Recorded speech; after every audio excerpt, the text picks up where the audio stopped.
So, as you guys stated before, talking about current incoming immigrants, the ones that are already here, saying that they wouldn't benefit from citizenship, I feel like is a too blank statement. Although being a citizen doesn't get you out of poverty, obviously, because we have a large number of poverty people already in America. However, granting them citizenship would allow them to stay here, and they already do work here, they already do live here.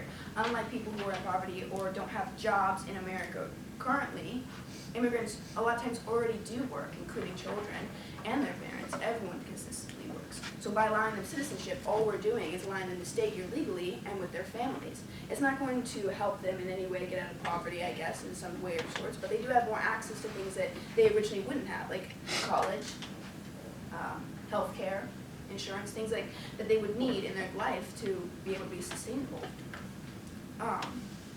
So paying fines is what the immigrants would do in order to become a citizen. And although it wouldn't be a large amount per person built up, it would definitely cover a lot of the costs. Now, considering that there's other issues in America, where do you draw that line of who deserves the help the most? Because poverty has always been an issue in every country, no matter where you go. There's always poverty. There's always people who are sick. There's always going to be something. But I think by sending away people because we don't want to deal with the problem that we currently face, we're only putting it on someone else. And what happens if then they can't help anymore, and then it comes back to us, or we can't. What about the funding that you would put in to have trucks to bring them to Canada, or planes to bring them to Canada, or boats?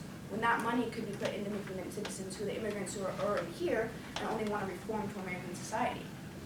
So instead of pushing down that problem or giving it to someone else because it's not ours, apparently, you could simply allow them to become citizens and then fix the way that immigrants come into America, because the solving poverty and the lack of jobs in America currently could be fixed if there were more jobs.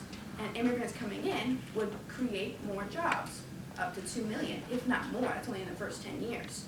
So if the problem is that there's no jobs for about 4 million people who had lost their jobs, who never had jobs in the first place because of the way our financial and economic situation is set up, then there would be more jobs, and there would be more revenue. And that means once they got that job, the minimum wage would go up.